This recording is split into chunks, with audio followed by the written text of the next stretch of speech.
Hey everyone, welcome back. So today you guys, we are doing episode 10 of Crime Time with Shay. So today's story is about Linda Smith from Idaho. Now you guys, I do have to give you a heads up that I did get this story from the podcast called The Deck by Ashley Flowers, and in that podcast Linda's brother Ben Smith was actually interviewed. You guys go ahead and check that out. I'll go ahead and link everything down below, as well as everything I'm using down below. But let's go ahead and get started. So I don't know if you guys know, but the deck is based on like a deck of cards. So what happens is a lot of missing or murdered victims get placed on these deck of cards that get passed around in the prison system, and sometimes that helps generate like leads and things like that. So that's basically what the deck is on. Today, like I said, we're doing Linda Smith, and her card is the Nine of Hearts. Here's how her card looks like. She has her middle school picture there and is labeled as homicide victim. And this is the actual way that, Ben and his family remembers his sister. So let's go ahead and take it back to 1981 in Pocatello, Idaho, when 14-year-old Linda was abducted from the family home. You see, this person came into their home, went past her sleeping brother, into her bedroom, and then vanished into the night. What happened was her and Ben were actually watching TV when Ben ended up falling asleep on the couch. And what actually woke him up was when this perpetrator bumped into the recliner chair, and that's what kind of stirred him up from his sleep. You guys, in the podcast, Ben does talk about the entire ordeal. And by the way, you guys, this case is a cold case for now 4 decades, which mind boggles me because that's crazy long. Now, you're probably thinking okay, where was their mom at this whole thing? So what happened was their mom actually went out with some of her friends, which usually she doesn't do this, you guys. She's a single mom of 3, and she literally works all the time. But she decided to take some time off, and like I said, she wanted to go out with some friends.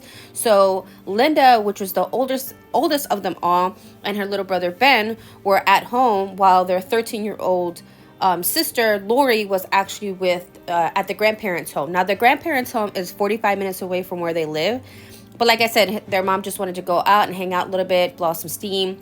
Now Linda does always babysit her brother and sister, so this was nothing new. But like I said, their mother went out on a rare occasion. Now this was June 14th, 1981, so by this time the kids were all out of school. So like I said, Ben, what he said in the podcast is they were just hanging out, watching TV. He ended up falling asleep on the couch. And when he woke up, he noticed, of course, it was late and the house was super silent. He didn't see his sister Linda. So what he thought is that she went to her bedroom and went to bed. He also noticed that his mom wasn't home yet. And right when he was about to fall back to sleep, that's when he felt that bump on his recliner chair. And literally their whole world changed. Now, mind you, he's half asleep, but when he looks up, he sees this guy with Linda in his arms, and right before he can get that groggy feeling out, all he sees is the guy running towards the back door, and him and Linda are gone. Now, this is someone Ben did not know, and Ben said that Linda was literally fighting for her life, trying to get away, but of course to no avail. Now, with one hand over her mouth and one hand around her waist, it didn't seem like there was no chance of her getting away. Ben said that when he left towards the back door, which, I'm guessing that's the way that he got in, they ran in towards this alleyway that they have towards the back of the house. Ben did get up eventually and try to chase after this guy, but what happened was the guy actually pushed him into these bushes that they had around at the back door, and the guy actually told him to stay down, get away, or he's gonna get hurt. He saw the guy get into this vehicle where they left it at the alleyway, waiting for them. So they got into the car, or he threw Linda into the car and just sped away, and he never seen the car ever again. Now, since he was only 9 years old at the time, he honestly didn't know what was really happening. And mind you, again, he's waking up from this sleep that he was in. But he does remember clearly that the car was a black van and it had flames on the side of it. Now, honestly, you guys, I don't know if in the 80s if this was a popular kind of design for cars, but I'm thinking if that's a description that he gave about the car with the flames on the side of it, that you would probably kind of easily find the car. But you guys, they never found the car. They just, I don't know. We'll get into it because Ben went through a lot when he was telling the cops the story, but like I said, we'll get into it. So after he saw the car sped away, Ben actually ran to the neighbor's house to call the cops because at the time they didn't have a phone in their house. So they actually had to communicate with each other CB radios, and they had their own little like radio handle. So Noreen, which is the mom, is White Angel. Lori was Dark Angel. Ben was Littlest Angel, and then Linda was Teen Angel, and then they were called the Hunky Talk Angel Base, which I thought that was cute. So like I said, they didn't have a phone in their house, so he had to run to the neighbor's house to call 911.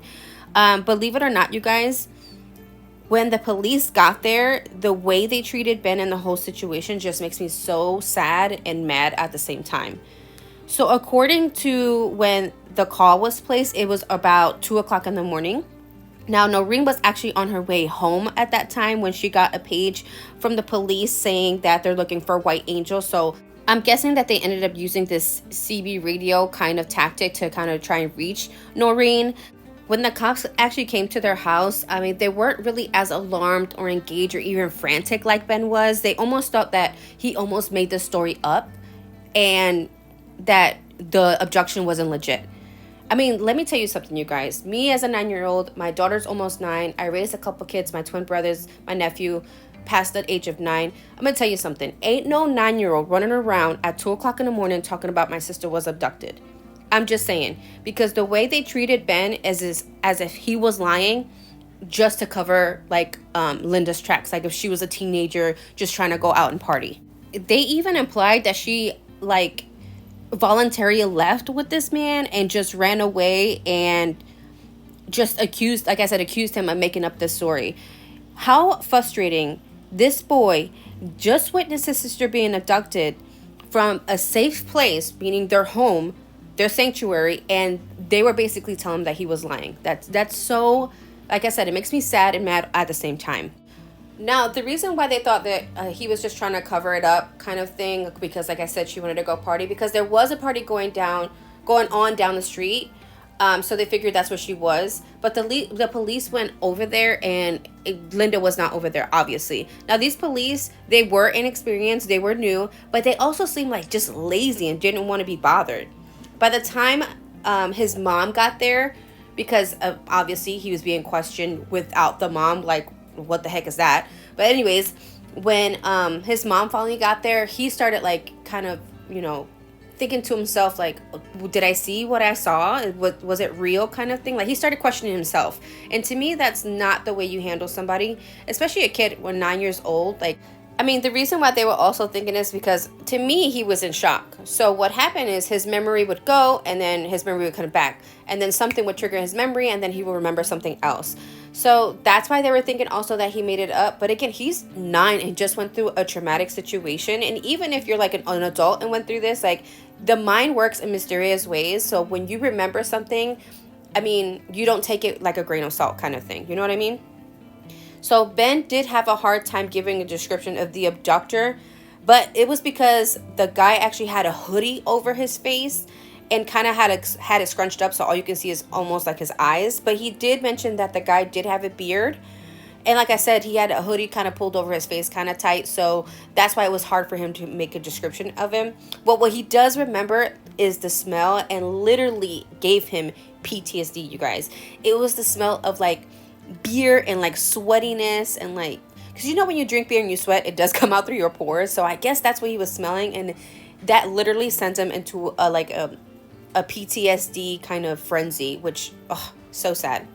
Now, in 1981, in this area, there weren't a lot of crimes, so I don't think they were prepared for something like this.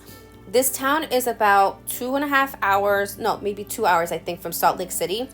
But over half of the population was Mormon, so it's a big Mormon community there. Linda, her family also were in this Mormon community. Linda spent a lot of her time in church with her friends, and like any other teenage girl, she did have a diary, but there weren't a lot of entries until up to the date that she disappeared. Most of it was about like school and her friends and cute boys and things like that, you know what I mean?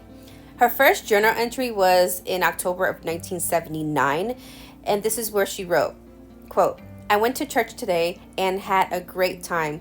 I met girls in my class and they treated me pretty nice." In January 1981, she wrote, I woke up around 9 today and Disco Duck was on. At 9:30, my little brother woke up and we went roller skating. Her last entry, you guys, was in April of 1981, which was less than 2 months before she was kidnapped. And she wrote that she was just excited about her 14th birthday. 10 days before the tragic night, she turned 14. Now, on June 14th, 1981, it seemed to be like limited investigation done on Linda's case. And after talking to Ben and Lori, it seemed like the police just didn't have much to go on. And just, I feel like they missed a lot of steps in the first 48 hours, which we know are crucial and maybe could have at least found Linda. But I mean, till this day, the case is actually active and still open. Now, Ben remembers people saying that Linda just basically ran away or that they seen her in like neighboring towns. Even their bishop said that she mostly like ran away. But based on their like family history and their family dynamic, I don't think that this is true because Linda was also known to be a mama's girl and she's also oldest. And I know a lot of older girls, I mean, at least from my generation, if you're like the oldest sister, you're kind of like also like mini mom. And she seemed like she took care of her brother and sister just like as if her mom would. And I just don't think she would just up and leave or run away. 1 week after her abduction, a man found pieces of clothing.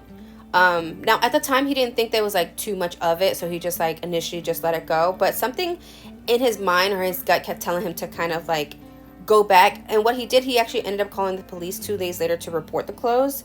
Noreen, again, this is the mom, did identify it as Linda's clothes, but even after this, the cops still wouldn't call it a kidnapping, you guys. They still call it as a runaway, which, like, why? I mean, I know that the cops are probably thinking it's like a lot of he said, she said kind of thing, but if the mom is literally saying, this is my daughter's clothes, like, why didn't that take that seriously?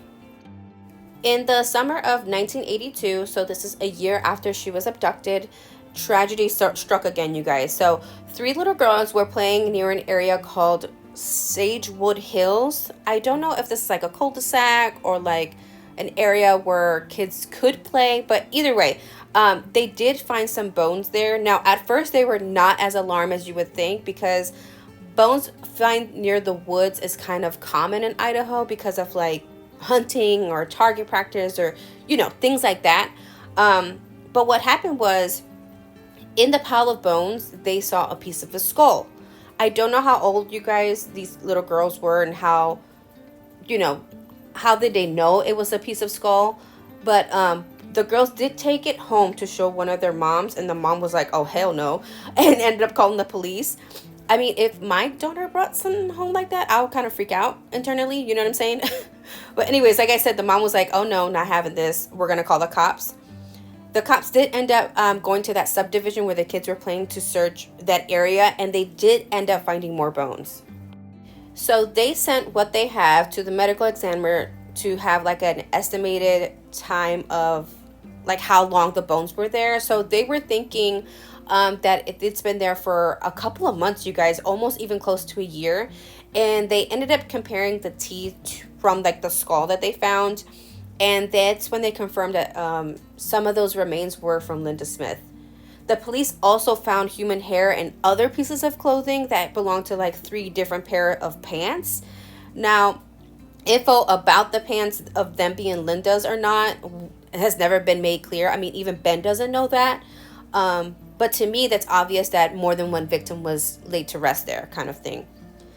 But if her clothes was found months ago, this is me thinking out loud kind of thing, you guys. So if some of her clothes was found months ago, I'm thinking that they most likely belonged, like I said, to other girls that could have been victimized by the same perp.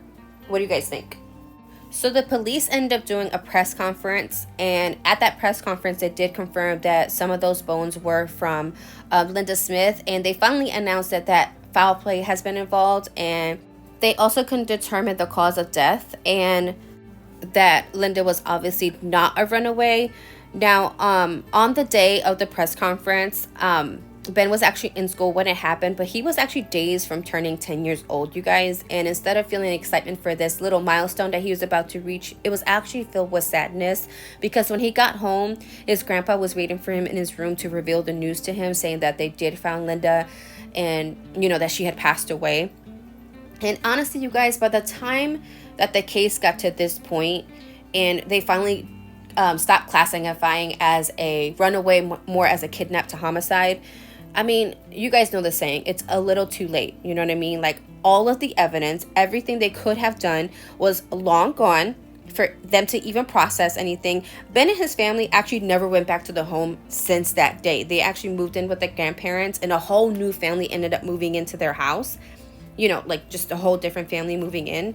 So you guys, it's weird to me, because before this move happened, the police never went to their home to like process their home to try and get evidence, even on that night when it happened.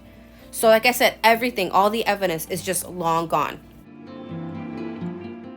The house that Ben and his family lived in is actually still there, you guys. Sadly, it is abandoned. Now, I don't know if it's abandoned to the point where it's condemned, where nobody can live in it. But the house is still there. No one's using it. The back door is still at that same spot. No one like renovated or anything. So the alleyway back there is also still there, you guys. Which to me, that's everything that's left the same like that. It's always kind of creepy and haunting to me. It's because like why it's haunting is because people live their lives, things were happening, and at the good times and the bad times, and then all of a sudden just nothing. I think that's what makes it so weird to me. See, the thing is, Ben and his family at that time lived in an area where they didn't have to lock the doors. And you know what, you guys, back in the day, a lot of places were like this, and you didn't have to worry about kidnappers and things like that. Now, they also had it this way. It's because, remember when I told you that their mom was a single mom of 3? So she actually worked a lot. And what happens is the neighborhood, like all the family, older people, I guess, would come in and check on the kids every once in a while. So that's also another reason why they had it unlocked, like the back door unlocked or even the front door. So neighbors could come in and kind of check on the kids for the mom while she was at work. But what Ben was thinking is that the kidnapper knew of this, knew that their door was going to be unlocked, and knew where Linda was going to be, or at least where to get her. Because it seemed to me like he kind of knew how to navigate through the home. So I kind of agree with Ben. I do agree that maybe he didn't know this person, but this person knew them or knew of the family. So that's actually terrifying, you guys. But anyways, statistically, there's not really a thing of like random abduction. It's actually kind of rare. The abductor either knows the area, knows the person, knows the family, or a combination of all 3. And you know what else, you guys? What else is kind of sad? Actually, it's super sad. Linda was actually not the only teenage girl who was killed in the 1980s in Southeast Idaho. So according to the deck in their research, Linda's bones was actually one of 3 sets of bones found in that pile of bones when they were looking. And they were found within like a 7-month span in 1982. The other sets of bones were those of 2 other young girls that went missing in the mid-1970s from like a neighboring town. Now, there's not a lot of information on the other cases, but the police did find that this kidnapping and disappearing of young teenage girls started kind of being more frequent during the 70s. In 1975, 12-year-old Lynette Colvert disappeared after leaving her school. 3 years later, in 1978, 12-year-old Tina Anderson and 15-year-old Patricia Campbell both disappeared after a celebration of like Pioneer Day, I guess what they did in their town. So both of those 2 girls ended up missing at that same time. The last girl to go missing was 14-year-old Cindy Brinkhurst, is how you say it, I think, in 1983. So you remember when I said that Linda's was one of 3 sets of bones that they found? Those other sets of bones were of Tina's and Patricia's. So are these 3 girls connected some way? I think so. Like I said, the perp kept coming back to that same spot. Usually perps do. They end up coming back to the spot to either, kind of, look over their work, how some cops say it, which I think is terrible. But yeah, they are comfortable to come back, especially if they committed another either murder or crime. They tend to go back to that same spot. So that's why I think all three of those are connected. So if we're keeping tally, you guys, 1975 was Lynette, 1978 was Tina and Patricia, 1981 was Linda, and 1983 was Cindy Brinkhurst. This all happened within an 8-year span, you guys. But what drives me absolutely insane, you guys, is how the cops cannot find a connection.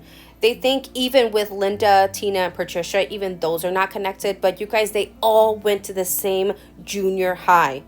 And to me, it's weird how they can't find any other connection other than that. So in 1989, one of the most infamous serial killers confessed to killing one of those girls. Who? Mr. Ted Bundy. He actually said that he did kidnap and abducted Linda Colvert, took her to a hotel room, ended up drowning her in a bathtub, then throwing her body into the river. Now, according to Jim Jones, which is an attorney, he said that Bundy knew personal things of Lynette and about her case. And like I said, when he ended up confessing, the only thing is Linda's body has never been found. And Ted Bundy has been in jail since, at that time, like I said, 1978. So he actually couldn't have committed all the other 4 murders. But I don't know. That doesn't take away from him not committing the murder of Lynette. You know what I mean? But you know what, you guys? Then that makes me think that there was more than one serial killer just running amok in Southeast Idaho in the 1970s, 80s. So far, there has been over 6 detectives that worked on Linda's case. And in 2007, they told Ben that they had like 2 peoples of interest, but nothing really came out of that. Ben is not sure who's working on the case right now, but like I said, this case is very much open, active, but cold. Now, Noreen sadly died in 2000 with the guilt of leaving her kids alone that night. She said in a press conference that if she wonders if she actually stayed home that night, if it even would have happened or if it would have happened the way it did. She's actually buried right next to Linda. And there is no way of knowing the exact date of her death, but Ben and her family always considered it the day that she was taken from their home, and just hopes that she didn't suffer and whatever did happen happened kind of quick and painless. Now, remember when I said that Linda's card was the 9 of Hearts? This actually has a bigger meaning to Ben and the family than, anything else. Ben was 9 when this happened, and Linda and her family, she was the heart of the family. All right, you guys, so that is my episode 10 of Crime Time with Shay. Let me know what you guys think in the comment. Let me know what you guys think of the entire situation, if you guys have any theories. I actually love talking to you guys about these cases in the comments.